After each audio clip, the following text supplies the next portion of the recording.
with all of you on this Saturdays because I always think, what a nice way to start your day to, discuss deep uh, topics of spirituality and our connection and personal growth, and to be with such cool people from around the world. And now I see Claire.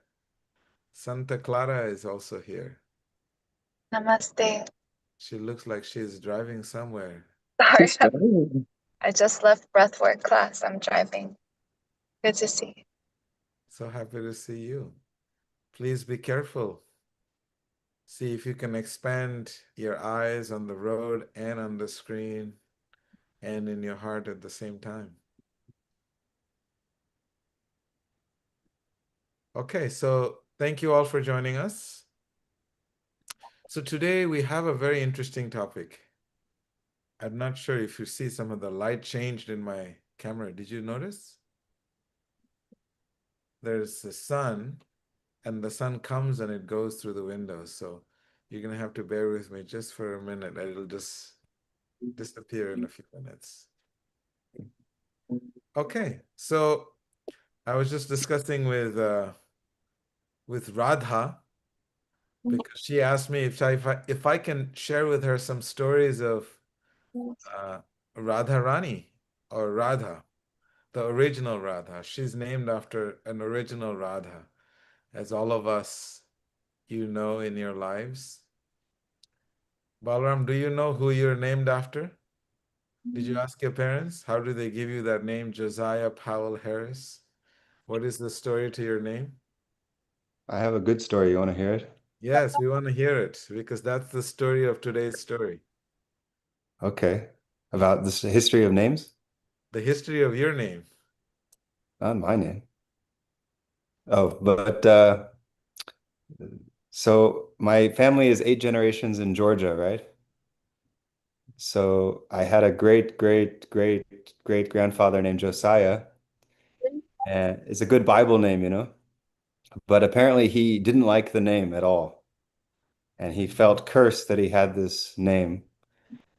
I don't know why. This isn't a very good story, but anyway, so he decided that it would be better if he weren't the only one with the name.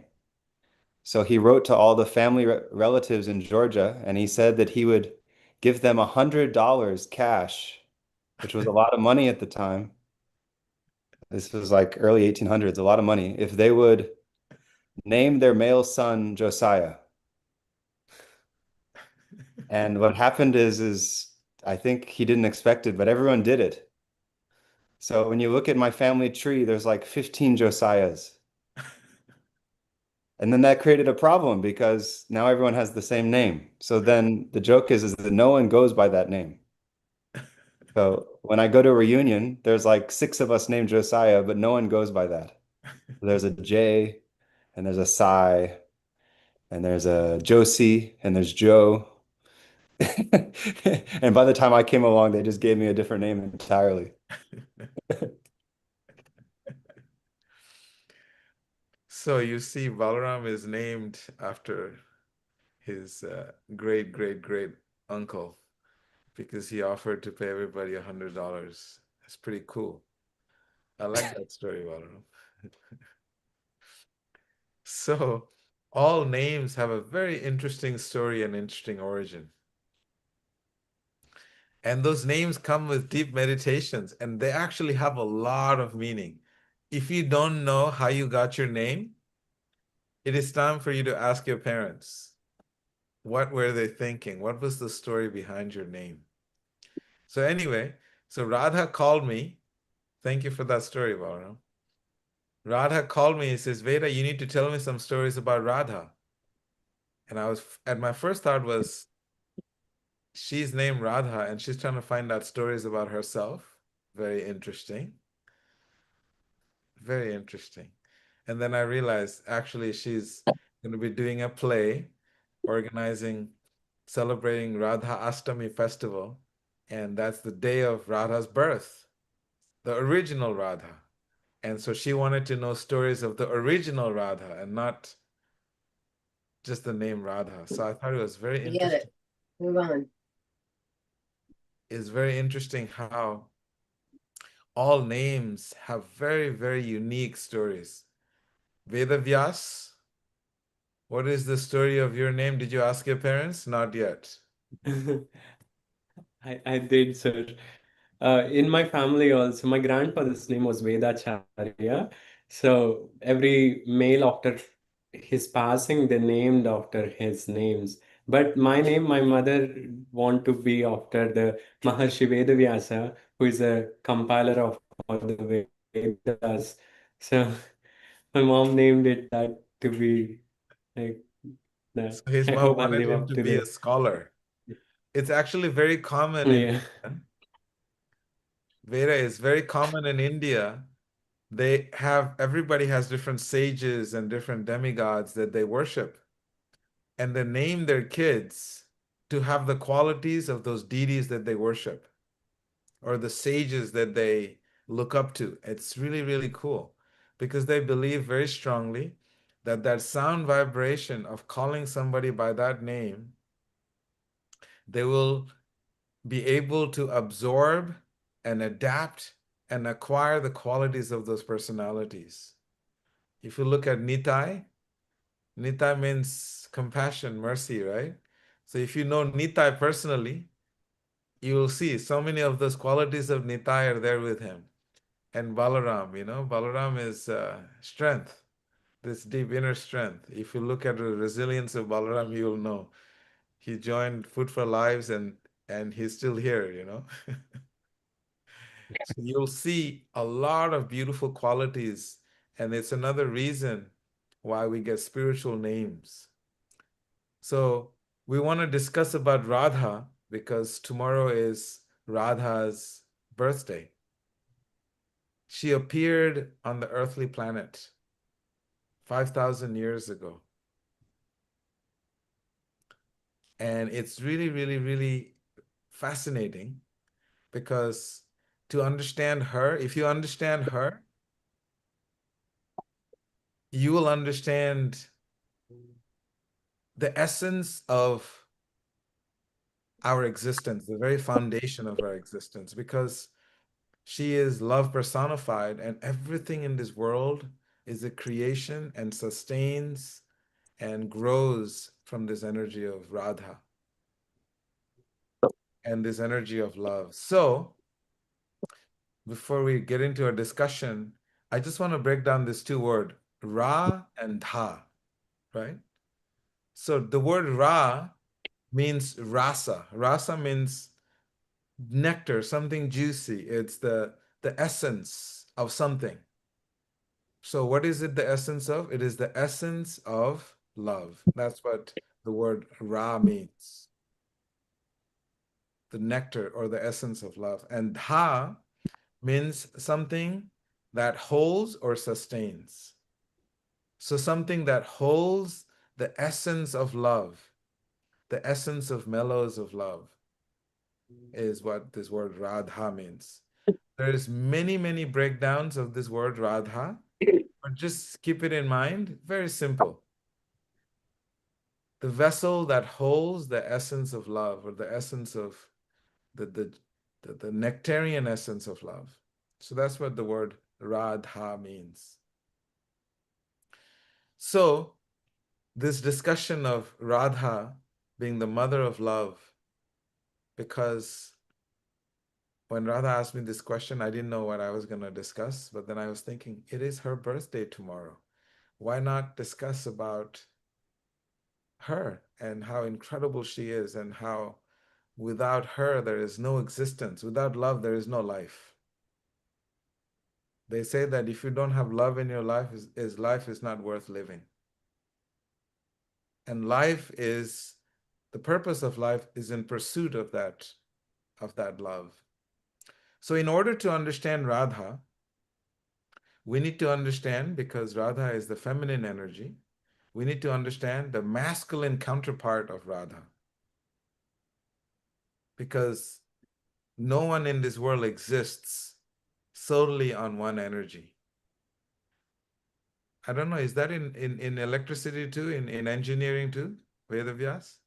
Positive and negative energies? Yes. Only when there's a positive and negative together, the electricity current runs through the systems. If not, Yeah, you that's see, now we have our own internal AI expert. it's zeros We, and we ones. live in we live in an ashram filled with scientists in Atlanta. So thank you, Veda. So Radha is the feminine energy. So there in the feminine energy also has to have masculine energy. So in order to understand her, we have to also understand her masculine energy counterpart, the masculine energy of love. So, so I just want to break this down. This may sound a little tedious, but just bear with me. I'll just use three words: awareness, existence, and joy. Okay? These three words is the energy of love in its full consistency. So awareness means samvit in Sanskrit, or chit sakti, or knowledge, okay, or awareness. So these are the word that describes one of the characteristics of Radha, or the principle of this love energy that we're discussing. And the second is called Sandini, Sandini, Sandini energy. Sandini energy is the energy of existence or foundation of our existence. And that in a short Sanskrit form is called Sat. So we learned the first word is Chit, Sat, and the third word we'll study is Ananda. Ananda means joy, also known as Hladini Shakti. So in Sanskrit, there's three words: Samvit, Sandini, and Hladini, or Chit, Sat, and Ananda. Those three words: awareness, existence, and joy. Does that make sense? Was it too complicated? Radha, did I make it clear, or did I confuse everyone? No, it's good, bro. Keep going. Okay.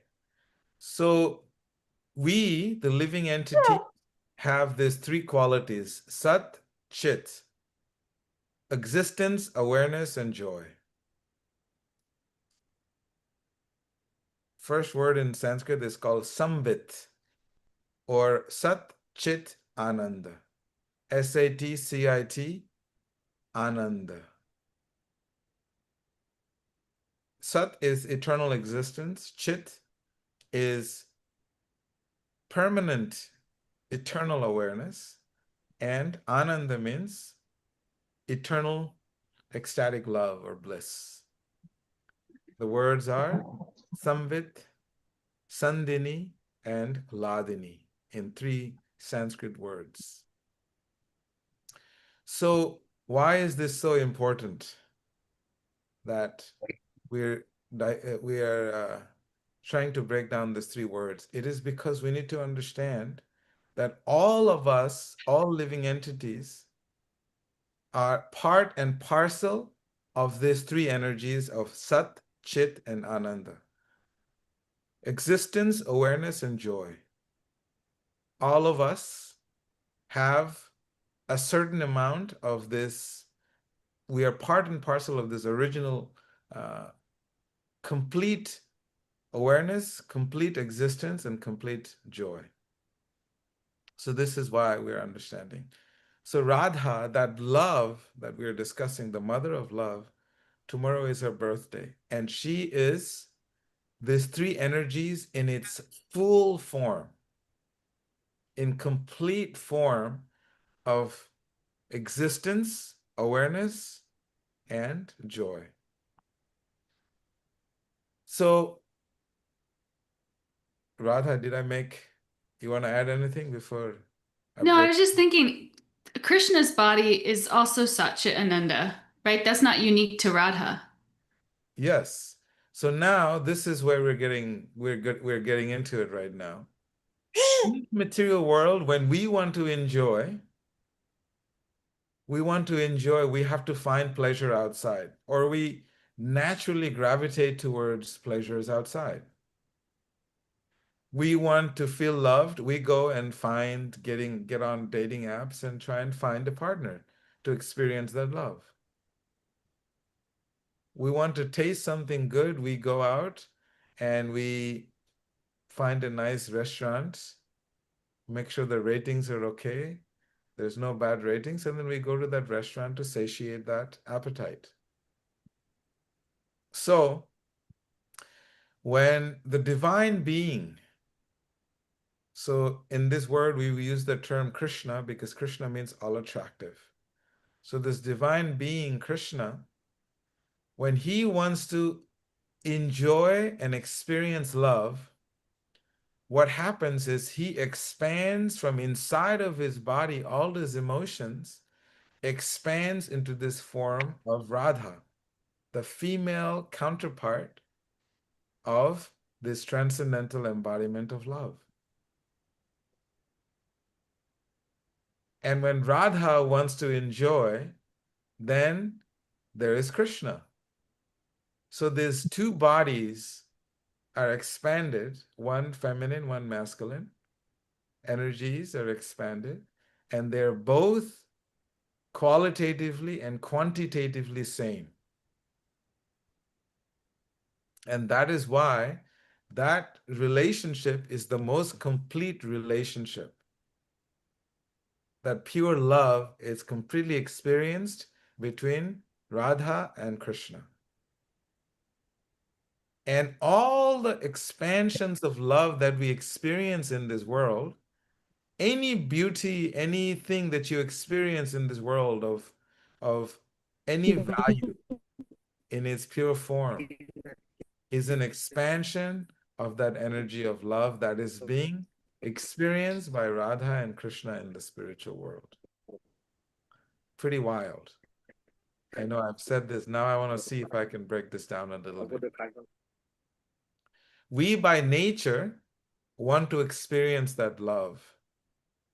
But because we are quantitatively different, qualitatively same, we are still Sat, Chit, Ananda. We are still awareness, existence, and joy, but in limited portions. And because of that, we are not able to experience that full love, that full awareness, that full existence in its fullest form. We're not able to experience it. So this is why the yoga texts are saying how we are qualitatively same and quantitatively different. So this Radha energy is the energy where everything rests upon, because everything in this world is a creation of love. Because that spiritual love in the material world, it becomes converted into lust.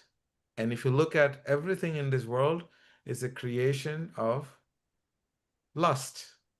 Because we create buildings, everything is an emanation and a creation of that.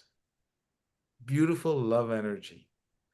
And so this whole practice of yoga is how to reconnect with that pure love energy.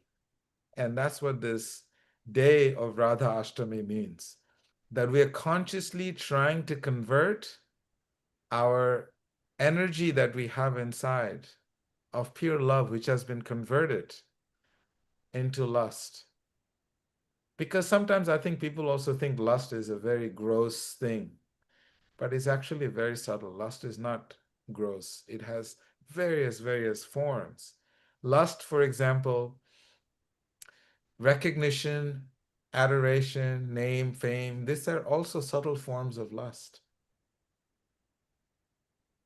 People just think lust means just this physical entanglement with others, but it is not.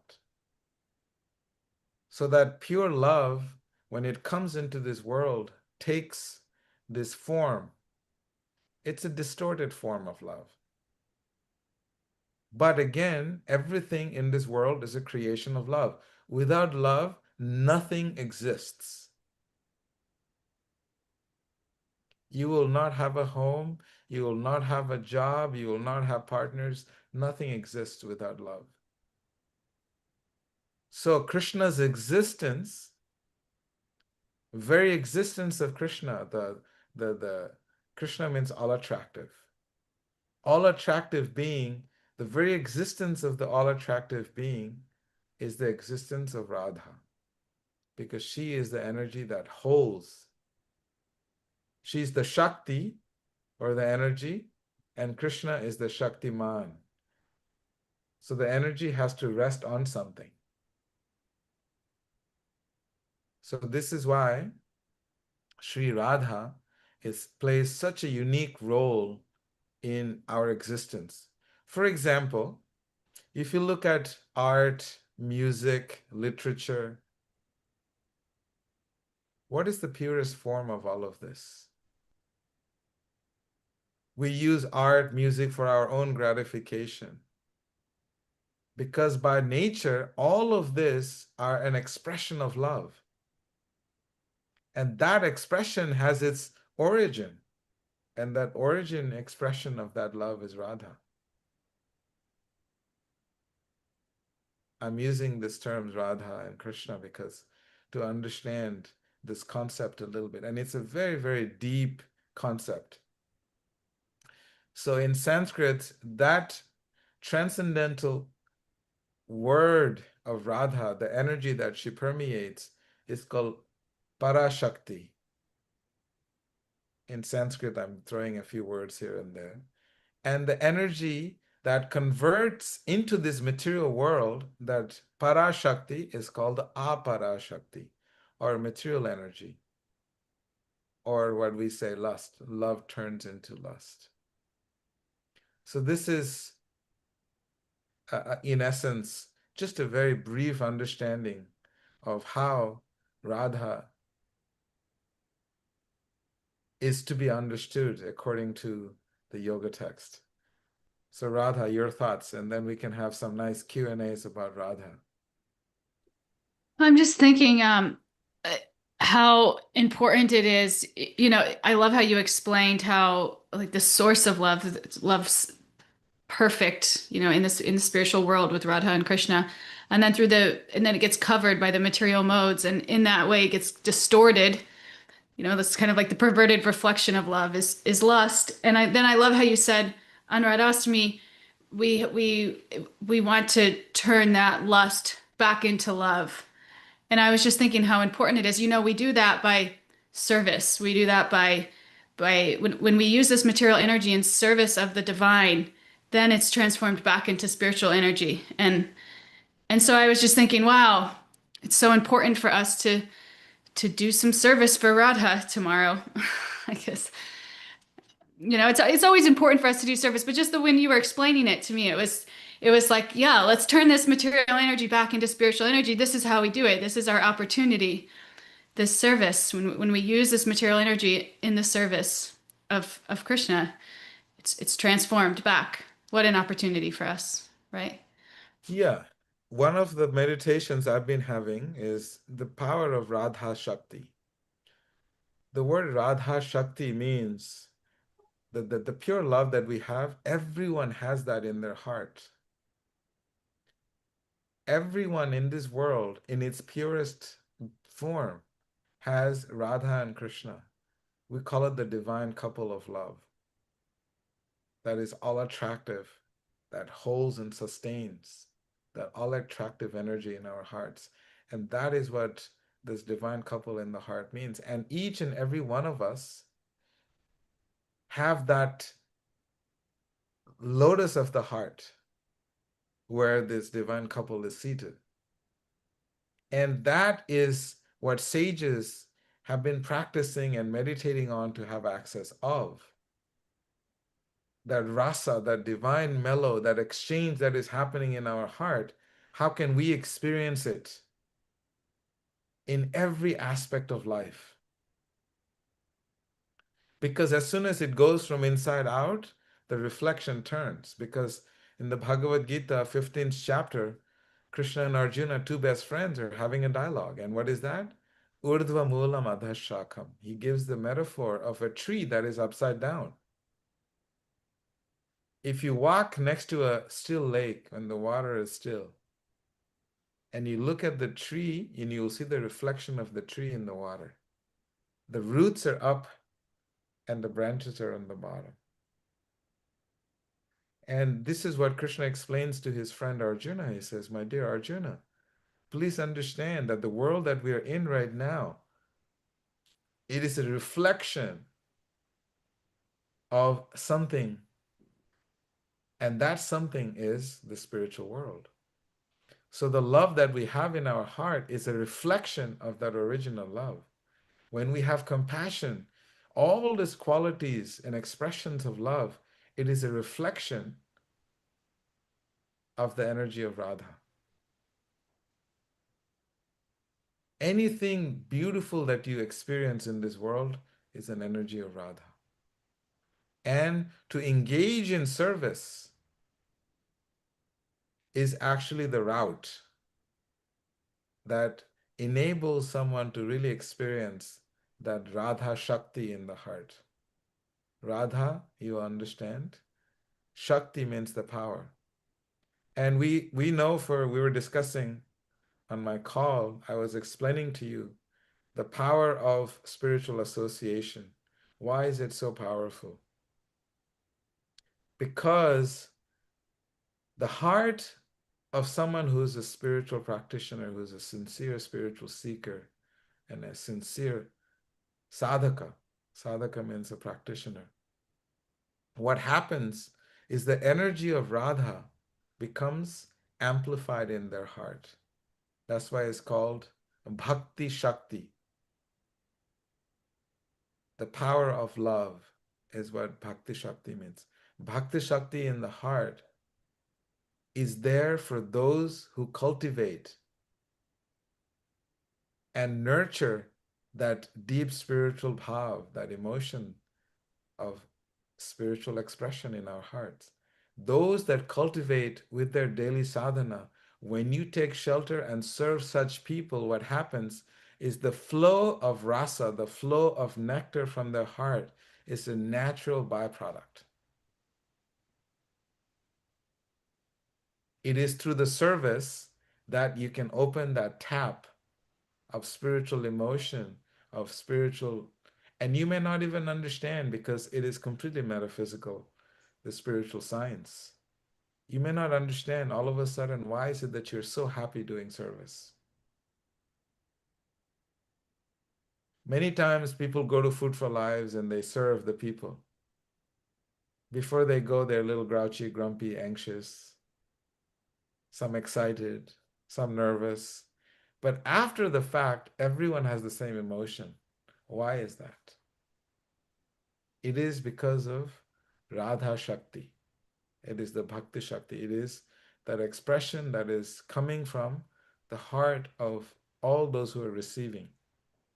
Because in the heart of all beings is this Radha Shakti, or Bhakti Shakti is Srimati Radharani's energy. So this is what is encouraged by the sages, that the secret to spiritual progress is service, because that opens the door. When someone comes to your house and you feed them and you cook so nicely for them and you host them so nicely, what happens? Their heart just melts. People express it very loosely. My heart just melted with your service. But the depth of that is that you have really touched the core inner essence of that being. And that essence is Srimati Radha. And it is her birthday tomorrow. So that's why I thought, let's get into it. What do you think, Radha? Your thoughts? No, I think that is beautifully said. You know, one thing when we talk about a reflection, when you're using the word reflection, I I, I think of reflection when we use it, it's like the perverted reflection, like where something really beautiful in its essence, it gets kind of twisted through when it comes through the material energy, and you know, the material modes cover our vision. When really at its essence, it's beautiful. It kind of becomes a little bit twisted, right? Mm-hmm. Okay, so I guess there can be a positive and a negative reflection. You were talking about like how our qualities, like compassion, if we have compassion, that comes from Radha, right? Yes. The reflection that we see in this world is not the real thing. And our goal is to experience the real deal. Why? You know, sometimes I think of it like this. Very soon you're gonna buy Prema little plastic toys. She would want to cook in the kitchen, you'll buy her a nice plastic kitchen set. So she has her own knife, you know, plastic knife, plastic bowl, plastic cups, because they have for children's, right? We buy all these little things for our children to experience and do exactly what we're doing because they want to mimic you. They want to experience what you're experiencing. They're seeing and they want to do what you do. So you buy all these plastic utensils and things like that for them to play with it. And they even fake, oh, now we're eating our soup, we're making pizza, you know. All this mimicry is happening and they're experiencing it. But eventually there comes a point where you actually experience the real pizza, the real pasta, not the plastic ones. So in our yoga practices, our goal is not to continue to play with these plastic utensils, not this fake emotions, this fake love that we experience in this world. Our goal in life is to actually experience the real deal. What is the real substance? If I feel love for someone in this world, imagine what that pure love could feel like. Where there is you know, we're not trying to control, we're not trying to manipulate, we're not trying to get something from them. It's just pure. It's hard to even fathom that because love in this world is you know, is conditional.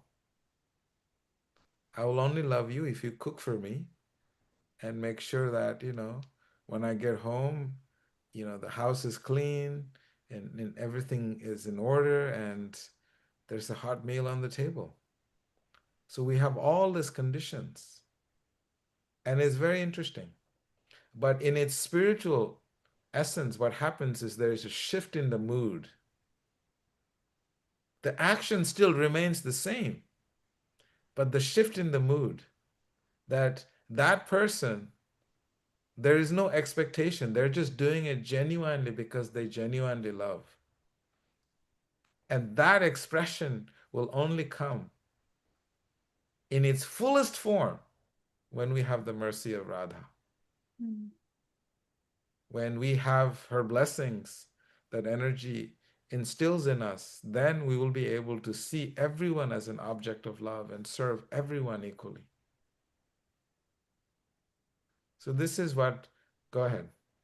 I was just going to ask you if you could talk a little bit about how, um, you know, Radha and Krishna, there's like a danger in interpreting some of their pastimes like through our conditioned lens in terms of like, you know, there it's a male and female and they have a male and female relationship. So we put our conception of a male and female relationship on top of that and it becomes a little bit perverted. Can you talk a little bit about that and like juxtapose like our conception of it or the popular conception of it to like what is actually real and how it serves and how it serves what it's serving? I'm not sure if I understood your question fully, but maybe as I explain, you can tell me if I understood it.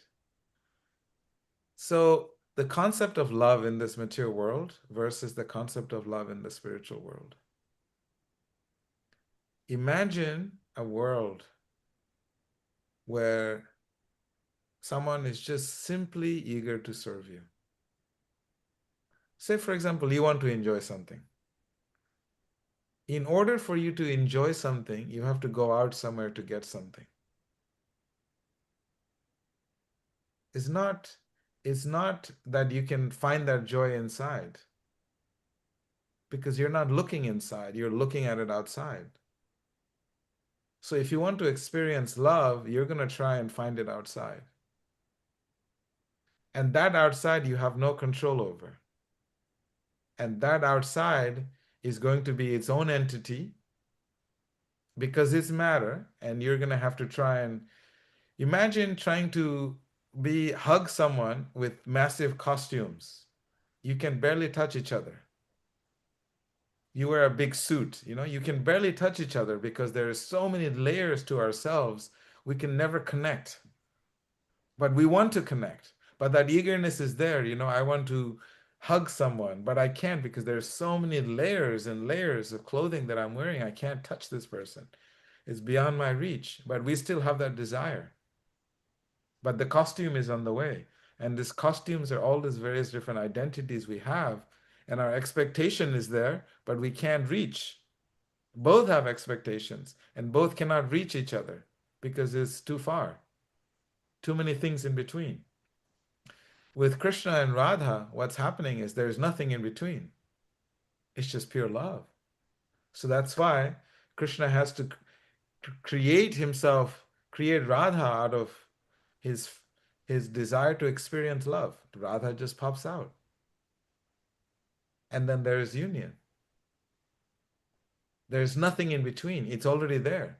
If all of us could actually experience love inside of us, we will not need anybody or anything in the world.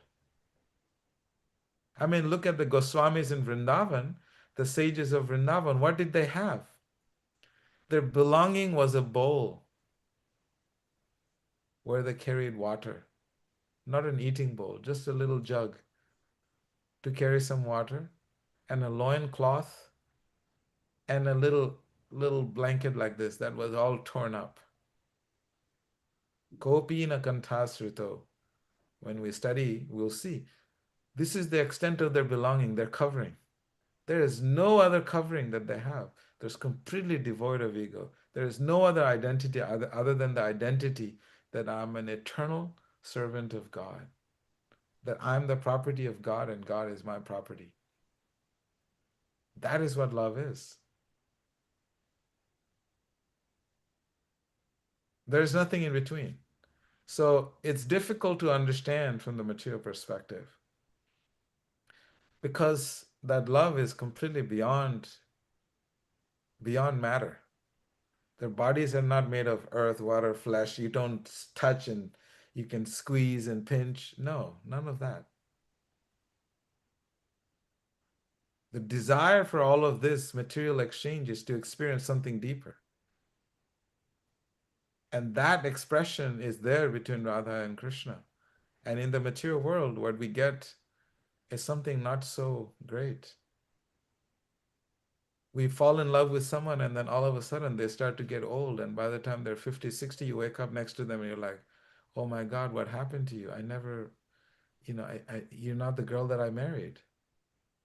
Or you're not the man that I married. And all of a sudden there's like all this confusion and then there's this tussle. Do I still hang in there?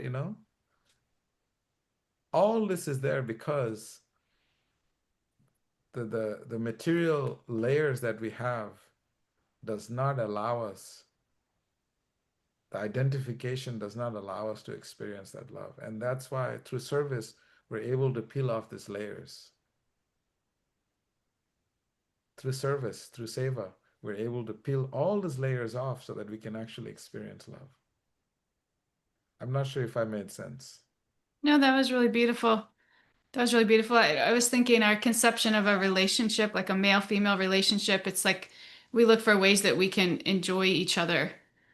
But with Krishna and Radha, it's like Radha is Krishna's energy. So it's not like Krishna's just enjoying his own energy. It's not like, do, do you know what I'm saying? Yeah. Yeah, Krishna doesn't need someone else. Krishna doesn't need anything from you, Radha. He doesn't need your money. He doesn't need anything. There's nothing that you have that he wants because he's Atmarama. The word is Atmarama. When you're in that stage, you're self-satisfied because there's love inside. There's nothing you need from the outside.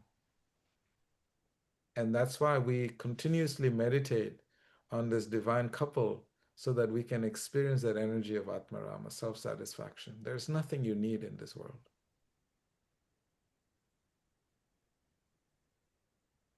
The Yeah. desire remains to feel that love. And that's why we need to find a partner. Everyone is looking for a partner. And then that partner doesn't suit because there's too many suits covering that person. And then they find another person hoping that they have less suits, less covering, less costumes. And then it turns out they have more costumes. And then the relationship gets further and further and further, but the hankering still remains. But in Krishna, there is no hankering.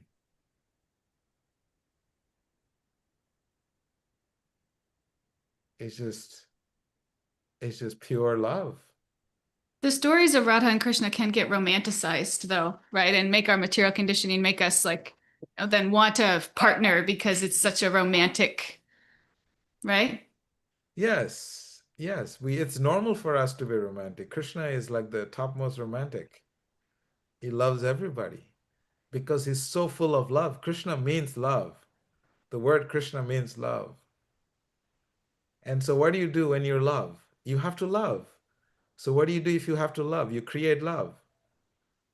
And from that love, you create more love. You know, your parents thought they wanted to create an expansion of themselves and they created you. You want to create something, an expansion of you, and you created Prema. And she's going to want to do the same. So Krishna is doing this, but he doesn't need anybody from the outside. Whenever he wants to love, he just creates. Radha is right there. And then he wants to love more, and then Radha expands into more gopis in Vrindavan. So then isn't Krishna doing the same thing? Aren't we doing then the same thing that Krishna's doing? The difference is that we are trying to enjoy matter. And there is no satisfaction. Krishna is fully satisfied, and we are not even little satisfied. The more we taste, the more we hanker. The more we taste, the more we hanker. It's just never ending. Imagine when Krishna wants to love, he expands his Radha. When Radha wants to love Krishna, Krishna expands his all the cowherd boys and all the residents of Vrindavan. So they just keep ever expanding. That's why the spiritual world is an ever expansion, unlimited numbers of beings. That is the expansiveness of love. It never ends. So the more Krishna wants to love, there's more creations. Unlimited numbers of gopis, unlimited numbers of manjaris, unlimited numbers of cowherd boys. Why? Because they just want to experience love. The nature of existence is to experience love and to share love. There is no other reason for existence. And that in the material world turns into something not so ecstatic, not so great, a little disappointing. So he keeps wanting to experience love. How is that self-satisfied? Because love grows only with love. Love grows with love. Love doesn't grow with anything else. But if you say he's self-satisfied, he doesn't need anything, but yet he has this expansion of Radha and then all these other expansions. Because Sounds like he's feeling the love inside, then Radha pops out.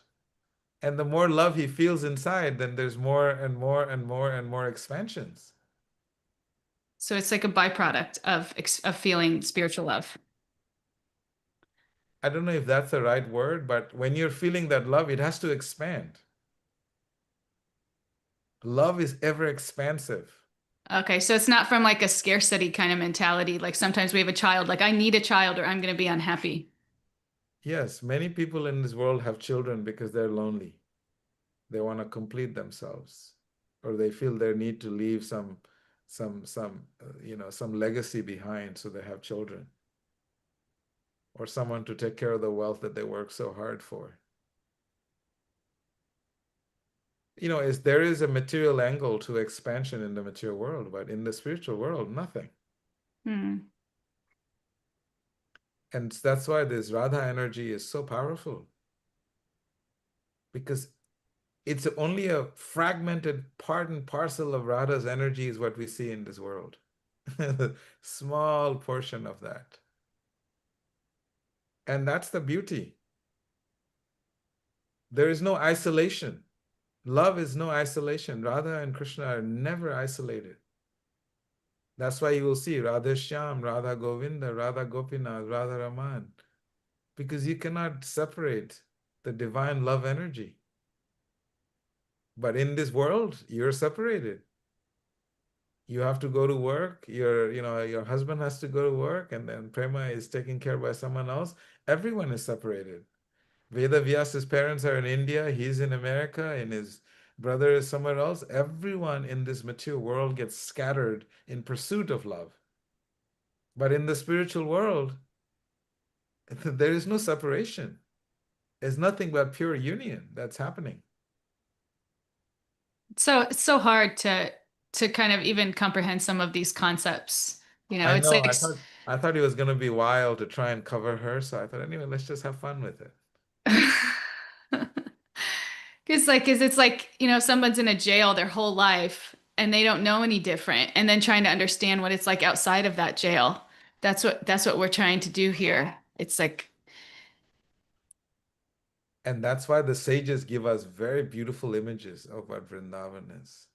mm, Beautiful images, how you can experience that love even while you're in a jail cell. And the example that is given is just like, a lover. Imagine you're married to someone, but you love someone else. And you act in such a way that that person will never find out. So we live in this world and engage with the world, but our heart and our mind is gone. It's on a spiritual level. But we are fully engaged doing everything, 9 to 5 job and, everything in this material world. We're perfect, jailers, people, inmates, perfect inmates. But our mind is completely gone. It's on a spiritual realm. And that is what spiritual life is all about. We are here, but we are not here. Bhavamai wants to add something.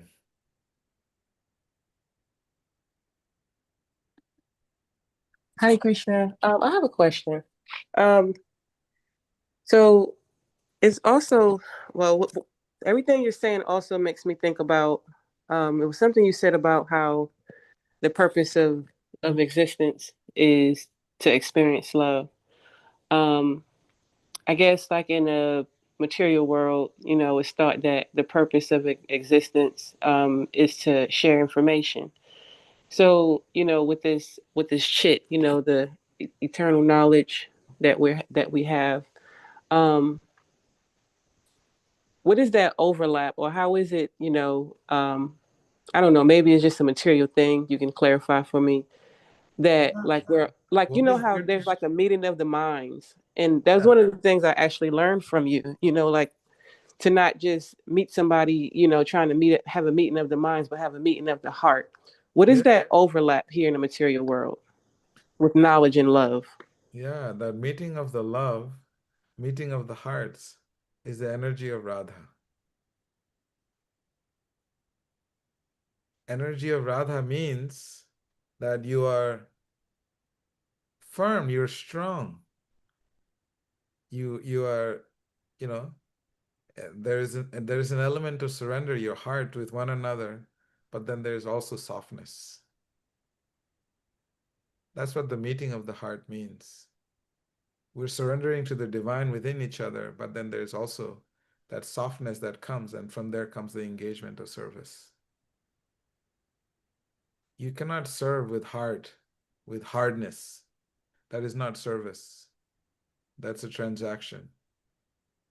Service only happens when there is softness. And so this is what the meeting of the heart means. And that is what this Shakti that we're talking about, you know, Satchit Ananda. It's so important to understand this energy, awareness, and this softness or existence, the foundation of our existence is eternal.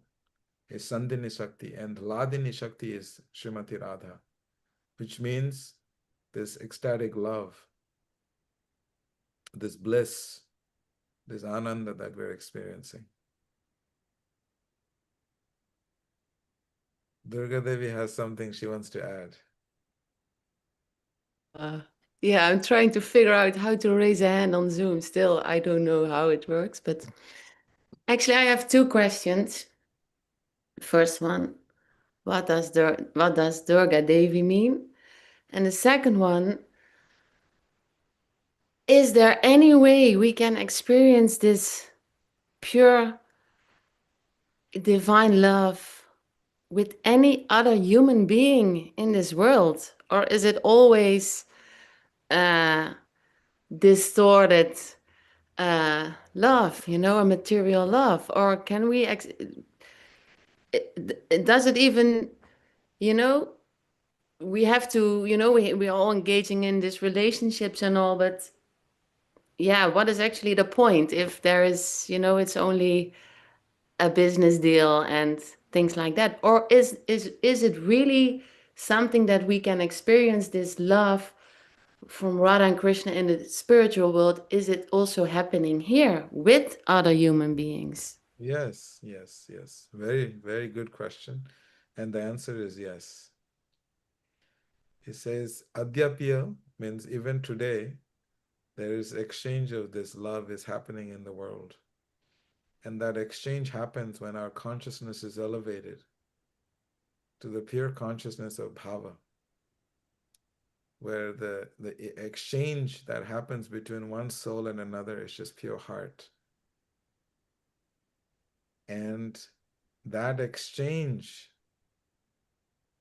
transforms any relationship into the most loving exchange. Just when that person calls you, your heart will jump out in love and appreciation and gratitude of that person. For example, in the story of this little boy named Raghunath Das Goswami, he met Chaitanya Mahaprabhu when he was a little baby. And he served Chaitanya Mahaprabhu with such loving attention as a little child. And he was completely captivated. Although he was the son of one of the biggest landlords, biggest, richest person of that era. But he was just so enamored by his loving exchange with Chaitanya Mahaprabhu that he could not rest. He became restless. He became so restless, like a crazy, manic young kid. He could never sleep and never do anything properly because he just wanted to be in that relationship. Imagine Mahaprabhu tells him that Raghunath Das, please be patient, please wait, and the time will come. So imagine love is telling the other heart, one heart is speaking to another heart saying, please be patient. Time will come and you'll be with me eternally. And Raghunath Das waits and waits and waits. And finally, in Panihati Dham, when Nityananda Prabhu, the brother of Chaitanya Mahaprabhu, he sees Raghunath Das and he immediately punishes him lovingly by saying, you know what? I want you to serve all these thousands and thousands of saints who are traveling to Vrindavan. And he was so happy with this punishment. He mobilized all his servants, thousands and thousands of servants all around to feed thousands and thousands of saints who were traveling to Vrindavan. And when he started to serve, and his heart just completely melted. And there, Chaitanya Mahaprabhu appeared along with Nityananda Prabhu and said, okay, now it's time for you to come. So this is being experienced. I'm talking about recent. This is happening. So this is not something that only happens in the spiritual world. This is happening in our heart all the time. But because of our external material affiliations, we're not able to experience that. And that is why we have to do our daily sadhana with such eagerness and sincerity that we can have access to that love. Sadhana is the pathway to sadhya, the goal of achieving that beautiful vision in our heart. And once you get a glimpse of what is truly in your heart, you know, people say, "Oh, I love you from my heart." We don't even know what's there in our hearts. But we say we love you from the heart. "Oh, you have a place in my heart." We get so romantic with words. These are all mental relationships. Is your mind speaking for the heart, and the heart doesn't get to speak for itself? Because the mind is like, you know, I just want this, I just want this, and the mind gets so loud. The poor heart is like, has no say in it. And we bring some dude or we bring some ladies into our heart, and then, you know, they just make a mess and they leave, you know. And then our heart is like, hey, you know, you never consulted me. But the heart is just hopelessly waiting for you to get in there. And that's what spiritual life is all about, is stop trying to bring people into that space. They don't belong in that space. That is a sacred space. That is a place for you with God, with the divine. And this is what the real essence is. And you can experience it. You can experience it every day. I see some sages in Vrindavan. When we go to Vrindavan, I'm like, who are these people? You know, and they're just like crying all the time. You can see the tears. Their eyes are always teary because they're feeling that spiritual love. And they just want to serve. Whenever you go, they want to feed you. They just want to serve you. And that you can experience. That's one of the reasons I tell people, come with me to Vrindavan. I'll introduce you to those people that you're looking for. People who are really, really situated in their hearts. Okay, my time is up. So you're saying you can that analogy you gave of hugging someone, but you have all these layers on. Like you can do that. You can take off the layers of expectations of of of all the material conditioning, and you can love that person, but only if you're connected to something higher, Yes, right? Only if you're really loving that person as a child of God and not as what that person can do for me. correct. And to You do cannot, that, we have to love God. yes. We cannot take off the layers, Radha. The layers will always remain. And when the layers are gone, that means your consciousness is evolved. Mm. So, you know, once we get rid of lust, anger, greed, madness, illusion, all of these are layers that are covering us. And thick layers. God forbid someone tell me I'm ugly, you know, and my walls are like, woof, you know, they become inflatable, impenetrable walls. Like, I'm never going to talk to you ever again for saying that. And I'm like, what? We can see the extent, how quickly our layers come up. I So like that analogy. It's a good one. thank you, Radha. So in conclusion, Radha Shakti or Radha energy is what we need to cultivate, and that is accessible to us through service and service from the heart. Radha, you want to conclude with anything? No, it's perfect, Prabhu. Thank you. Let's all try to take this day tomorrow and be intentional. If we can't do any outside service, maybe cultivating some internal intention, Yeah. right? You know, we're going to be doing fasting. Tomorrow we fast so we can starve the body and feed the heart. Radhastami is a day we starve the body and feed the heart and feed the mind with ecstatic kirtans and delicious prasadam. So wherever you are, cook something for Radha. Pull out your harmonium, close your windows or you know or curtains and start dancing in ecstasy and just chant and dance in ecstasy and cook and offer something to Radha and just relish it. And that's the beauty. Okay. Thank you, beautiful souls. It's so nice to be with all of you.